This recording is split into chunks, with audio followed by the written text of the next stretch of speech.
आम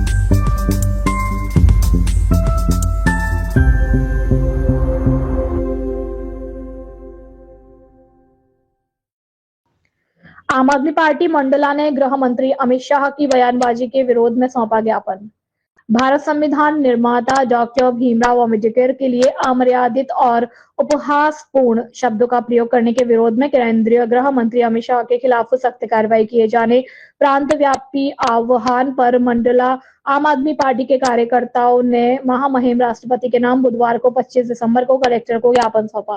पार्टी संगठन के सक्रिय कार्यकर्ता पीजी खेरवाड़ ने विज्ञप्ति जारी कर बताया कि आम आदमी पार्टी के सक्रिय कार्यकर्ताओं ने शाम 4 बजे कलेक्ट्रेट परिसर में एकत्रित होकर महामहिम राष्ट्रपति को संबोधित ज्ञापन डिप्टी कलेक्टर आशुतोष ठाकुर के हाथों सौंपा, जिसमें मांग की गई है कि हाल ही में शीतकालीन संसद सत्र के दौरान केंद्रीय गृह मंत्री अमित शाह के द्वारा संविधान निर्माता और लोकतंत्र के लिए प्रेरणा स्रोत के रूप में दुनिया के पटल पर स्थापित डॉक्टर भीमराव अम्बेडकर साहब के प्रति अपमानजनक, अमर्यादित और उपहासपूर्ण शब्दों का प्रयोग करके लोकतंत्र को कलंकित करने का प्रयास किया गया। चंद्रगुप्त नामदेव ने अमित शाह पर आरोप लगाया है कि इनका यह कृत्य बाबा साहेब के प्रति असंवेदनशीलता, लोकतंत्र के प्रति अशोभनीय और जातिवाद को बढ़ावा देने की मानसिकता को स्पष्ट करती है। डीएस वड़कड़े ने कहा कि मंडला आम आदमी पार्टी के सक्रिय कार्यकर्ता इसकी भर्त्सना के साथ पुरजोर आपत्ति भी दर्ज करते हैं। इस दौरान चंद्रगुप्त नामदेव, डीएस वरकड़े, जीजी कुमरे, केआर वरकड़े, शिव कुमार परते, सुकुल द्विवेदी, राम सिंह परते, हितेंद्र पटेल, अमित मिश्रा, अशोक पांडे, प्रकाश धनंजय, दुर्गेश उइके और पीजी खेरवार मुख्य रूप से उपस्थित रहे। मंडला से गोवर्धन कुशवाहा की रिपोर्ट। आज मंडला जिले के आम आदमी पार्टी संगठन के द्वारा महामहिम राष्ट्रपति महोदय को संबोधित ज्ञापन माननीय कलेक्टर महोदय के हाथों सौंपा गया है। प्रांतीय आह्वान पर आज का ज्ञापन बहुत ही संदेशात्मक रहा है। संगठन ने मांग की है कि हाल ही में शीतकालीन संसद सत्र के दौरान केंद्रीय गृह मंत्री माननीय अमित शाह जी ने संविधान के निर्माता और हमारे राष्ट्रीय धरोहरों में से श्रेष्ठ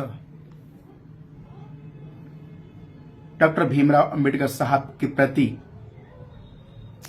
असंवेदनशील, अपमानजनक और एक प्रकार से उपहासजनक शब्दों का इस्तेमाल करते हुए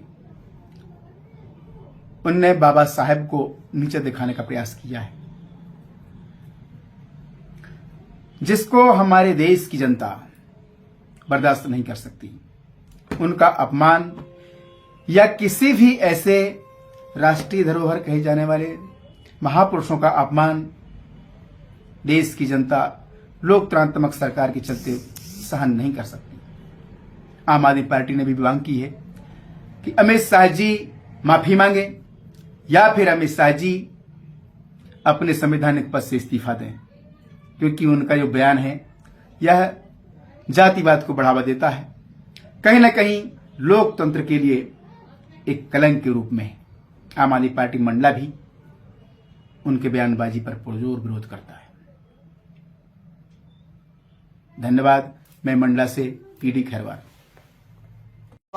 कलेक्ट्रेट परिसर में आम आदमी पार्टी कार्यकर्ताओं का एक हुजूम लगभग शाम को 4 बजे देखने को मिला। आखिर वजह क्या है?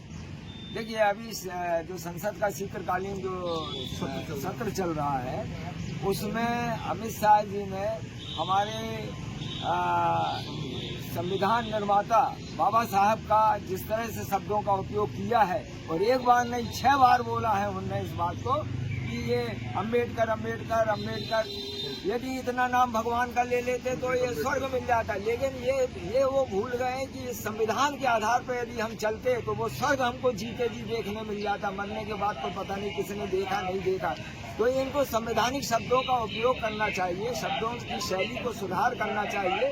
और बहुत बड़े पद में हैं आप, साधारण आदमी यदि ऐसा कोई बोलता तो एक बात अपन क्षम्य की जा सकती थी, क्षम्य रहती वो बात। लेकिन इस तरह के संवैधानिक पद में रह के इस तरह के शब्दों का उपयोग शोभा नहीं देता, वो भी देश की संसद के अंदर, मंदिर है वो देश का। इस तरह राष्ट्र विरोध चलता रहेगा और ये बातें भूलने वाली नहीं है। ये हमारे को आघात पहुंचाने वाली बात है जो हमारे संविधान निर्माता के विषय में इस तरह के शब्दों का उपयोग किया जाता है। ये बातें क्षम्य बिल्कुल नहीं।